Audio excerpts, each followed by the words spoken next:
dañoo bëgg a xam ci globalité am ci lépp li nga xamante ni moom moo ëmb Amnesty est-ce que tey soo ñu bëggoon xamal Amnesty lan lay doon. merci beaucoup xam nga Amnesty li ko wënn mooy nañ daa ko ne c'est légal parce que constitution moo ko prévoir comme grâce ni mu légalé constitution moo leen prévoir kon c'est légal bien que bu ci ñuy d'accord tamit c'est légal d'accord am loo xam ne ni mënu ci bañ a d'accord mais c'est légal yoon ko maye Amnesty constitution moo ko maye mi ngi ci constitution bi moo grâce Amnesty boo gisee réew mi am yëpp mooy réew yoo xam ne dafa am ay problème parfois ay problème de politique ay tension politique wala mu nekk réew yoo xam ne dafay am ay guerre civile wala ay guerre ethnique wala moo xam benn coow boo xam ne nekk c'est national léegi bu ñu paree moom ay ñi ñu ci gaañulee wala ñu ci yàqule wala la ñuy tëj ci kaso léegi ñu ne au lieu ñuy dem ci justice mu régler affaire bi nañ baalante jéggalante ñu avancé loolu am na ci àddina même l'islam sax diine yi sax nangu nañ nga nit tooñ la nga baal ko waaye nit aussi am nga droit bu ñu la tooñee nga ne baalewu ma d'accord voilà Amnesty loolu moo ko tax a jóg Amnesty c'est pour baalante la c'est un pardon pour oublier les rancœurs et taire les amertumes léegi bu loolu amee événement politique yi fi amoon Amnesty ñu paree ñu waxtaan acteur politique waxtaan bi waxtaanee ñu créé Amnesty bi mooy Amnesty bi nga xam ne dafa lëm réew mi indi fi coow lu bari am ñu d'accord ñu dindi ko am ñu ne d'accord waaye nag l'un ou l'autre cas nañ nangoon Amnesty loi la c'est une loi ordinaire amul loi buy mënta dindi ci àddina parce que loi assemblée moo koy defar te assemblée bi tant que mu ngi fi mën na ko dindiwaat assemblée bi ko defaroon jóge na fi beneen assemblée mi ngi fi waat assemblée bu leen ko joxoon ñu defaraat ko parce que c'est l'Assemblée nationale de la République du Sénégal donc Amnesty aussi mun nañ ko may à tout moment Amnesty mën a am ci procédure ci affaire pénale mën nañ ko may ci enquête bu ñu commencé enquête bi procureur ko topp commencé topp mi mun nañ ko maye aussi bu ñu demee ba juge d'instruction bi nekkee dafa am juge d'instruction bi dafay def ay mandat de dépôt wala mandat de dépôt dañ koy lever su nekkee dafa dab ñi atte leen ba tëj leen dañuy atte bi dañ koy dindi dañ leen génne si kaso gi su nekkee sa casier judiciaire dafa tax aussi dañ koy effacer day mel ni mosoo def dara loolu mooy Amnesty maintenant bokkut ak grâce nag moom bañ la gracier grâce bala nga koo am il faut condamnation bi jeex ñu dem ba droit li ñu ooyee recours yi jeex su boobaa mën ngaa demander grâce waaye moo tax ku def appel mënoo am grâce d'accord loolu moo ni grâce aussi ku sa peine jeexagul maanaam sa procédure jeexagul aussi bu def grâce voilà loolu daal mooy Amnesty de façon générale. c'est comme Amnesty nekk na benn loi est-ce que suñ ko joxee ba pare mun nañ cee dellu siwaat. si mën nañ ci dellu siwaat parce que wax naa la ko ne la amul loi bu ñu mënta dindi mën nañ ko dindi maanaam abrogé mën nañu wax ci droit abrogé fekk may nañ ko pare mën nañ ko dindiwaat aussi mën nañ ko modifier mais am na boo demee ci les conventions internationales dañ naan am na infraction am ne kooku Amnesty yi ñoom reconnaître ñu ko mooy infraction am la ñuy wax génocide maanaam jël ay nit ñu bëri faagagal leen mën a nekk génocide mën a nekk crime contre l'humanité wala crime de guerre wala ay nga ñëw di def ay exaction maanaam jël nit leen méttal yi mu ni boo demee ci les cours internationaux cour pénal kuréelu àttekat yu mag yi ne ci àddina bi ñoom neneen loolu dañ koy dàq yooyu mënul bokk ci Amnesty mën nañ ci dellusiwaat kon mën nañ ko modifier mën nañ ko dindi mën nañ ko modifier comme Sénégal am ni wusooy état bi parfois ñu ne dañuy modifier parfois ñu ne dañuy abroger mën nañ koy dindi fii mais buñ ko dindee ak wala ñu am modifier mun na am ay conséquences parce que Amnesty dafay dindi wax naa la dafay arrêter topp dafay dindi mandat de dépôt dafay effacer condamnation ci casier judiciaire yooyu yëpp da koy def léegi nag yooyu nag la ko mayoon bu nekkee nekku fa la fa nekkoon moo fay nekkaat kon dañuy dellu ce qu'on appelle à la case de départ voilà loolu moo tax Amnesty mën nañ ko modifier comme keroog dégg naa premier ministre ci assemblée ne dañuy rapporter mais xam naa ab lapsus la parce que une loi on la rapporte pas rapporter autorité administrative moo ko moom abroger ak modifier une loi loolu assemblée moo ko moom mais rapporter une loi loolu autorité administrative moo ko moom on peut rapporter un décret on peut rapporter un arrêté mais mënoo rapporter loi c'était pour les autorités administratives comme président de la République le premier ministre les ministres le préfet sous-préfet gouverneur ak maire ñooñu ñooy jël arrêté ñooñu mën nañ jël seen décision arrêté ba pare ñëwaat ci comme kaw Barthélémy Dias maire bi mën naa jël préfet mën naa jël décision ba pare damaa juum ñëw rectifier ko comme aussi li taxoon mu jël ko nekk fa mu dindi ko loolu mooy rapporté maintenant mu des annulation une loi loolu juge moo koy def juge mooy gis loi bi ku dëppootoo yoon mu dindi ko wala contrat boo xam ne baaxul mu annulé ko loolu mooy différence entre abrogé rapporté ak annulé voilà. est-ce que Amnesty mun na am demi-mesure genre Amnesty partiel ak Amnesty total bi ñu faral di dégg fan yi non Amnesty amul partiel Amnesty moom soit dañ koy loi amul loi modifier partiel soit loi dañ koy modifier rek da ngay modifier ni lii laa bëgg a def wala bëgguma def lii wala ñu tëgg ko mu gën a sévère wala ñu tëgg ko mu gën a yomb wala ñu dolli ci loo xam ne bokk ci wala ñu ko cee fàtte woon mais amnistie bi ñoom dañ ne li ma toppee seen logique dafa mel ni état bi dafa nekk ci tànk yi peut-être modifier maanaam maanaam dem demande législative dañuy ooyee mu interpréter loi bi parce que nee nañ loi bi dafa am yoo xam ne leeru dañ ko war a leeral je pense pas que abrogé ci lañ jëm je pense que dañoo bëgg parce que dafa am na loi yoo xam ne suñ ko abrogé comme amnistie dafa am lu ñu ooyee ci droit pénal benn principe général de droit pénal bu ñu ooyee les lois pénales plus nouvelles plus sévères na c'est ne rétroagit pas léegi nag problème ak rétroagir boobu noonu loolu c'est un droit intangible c'est un droit reconnu internationalement d'accord donc loolu ñi borom xam-xam yi jàll waa seen xam-xam ñi màcc ci wàllu droit pénal yi xam nañ ko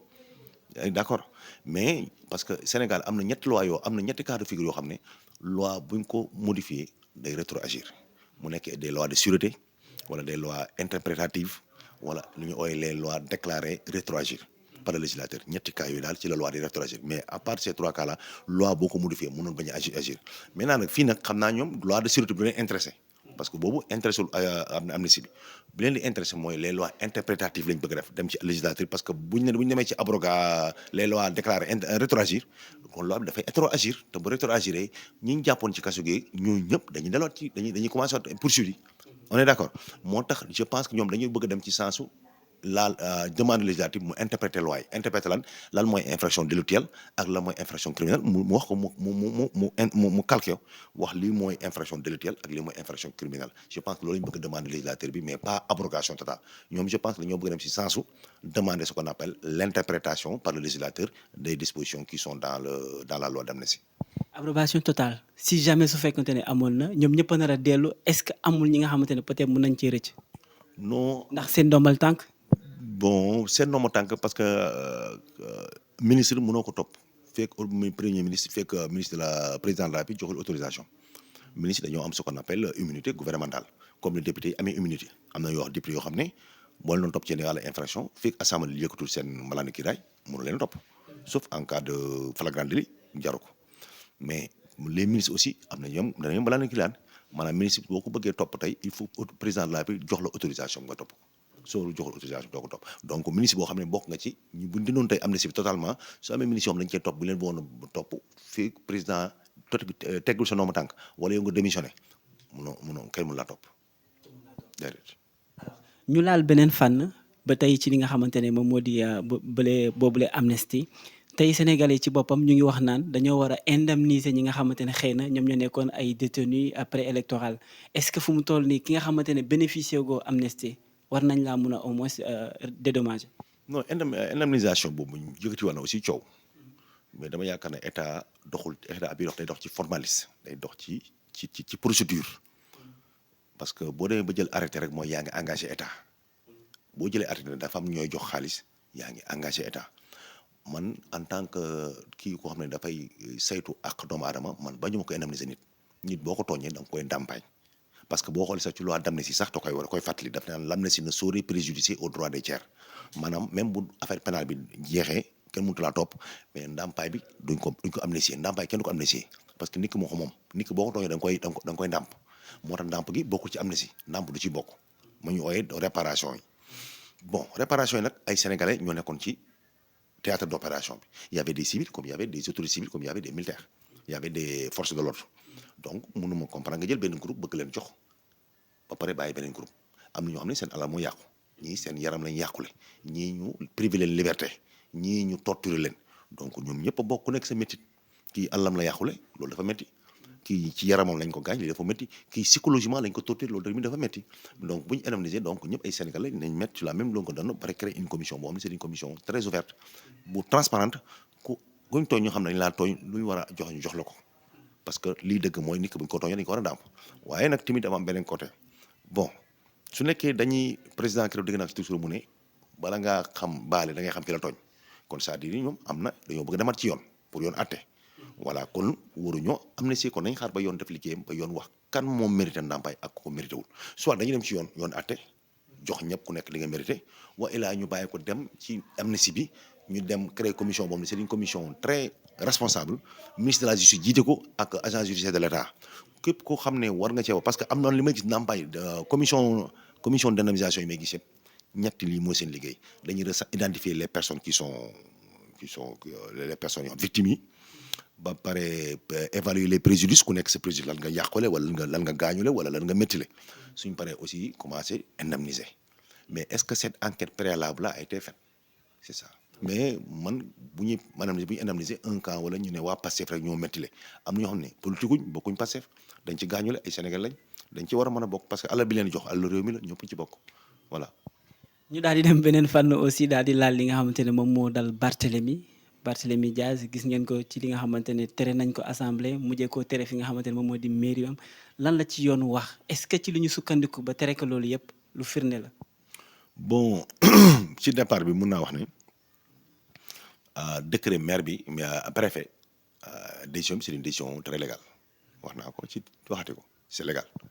Peut-être c'est la motivation moo ma satisfaire motivation yi je trouve les motivations trop légères mais après par la suite ñu constater sa démission sur la base de l'article L 277 du code électoral mu nekk article bu leer même bien que dafa metti mais c'est la loi comme on dit la loi est dure mais c'est la loi bon bi préfet defee loolu après ñu aaye ko ne ko doo dugg ci mairie Dakar bi bon bien vrai que ci loi bi am na disposition bu ne su nekkee dafay def recours am na délai 10 jours bu def recours kon sauf recours kon sauf bu am na lu mu firi préfet waroon naa taxaw mais préfet comme on le dit les décisions administratives sont exécutoires des notifications ou publications mais préfet moom dafa préférer continuer di exécuter décision bi moo tax mu teg fa ay policiers ne Barth doo fi dugg loolu moo tax parce que il voulait exécuter sa décision puis loolu amee Barth def na recours ñëw cour d'appel comme ni ko yoon maye cour d'appel aussi rejeté sa demande mais nag mënuma commenter comme ci décision cour d'appel parce que gisuguma décision bi gannaaw gisuguma xawma cour d'appel lan moom motivation bi lan la voilà moo tax mënuma ci àddu. kon lépp li nga xamante ne moom moo dal Barth xaaj bi yëpp ci dëgg ci yoon la lalu. waaw bu préfet daal kayit moom tegu na ci yoon waaw article 177 métti na ci moom waaye loi la loi ko préfet voilà le préfet n'a pas violé la loi voilà. Merci beaucoup. C'est moi mon cher.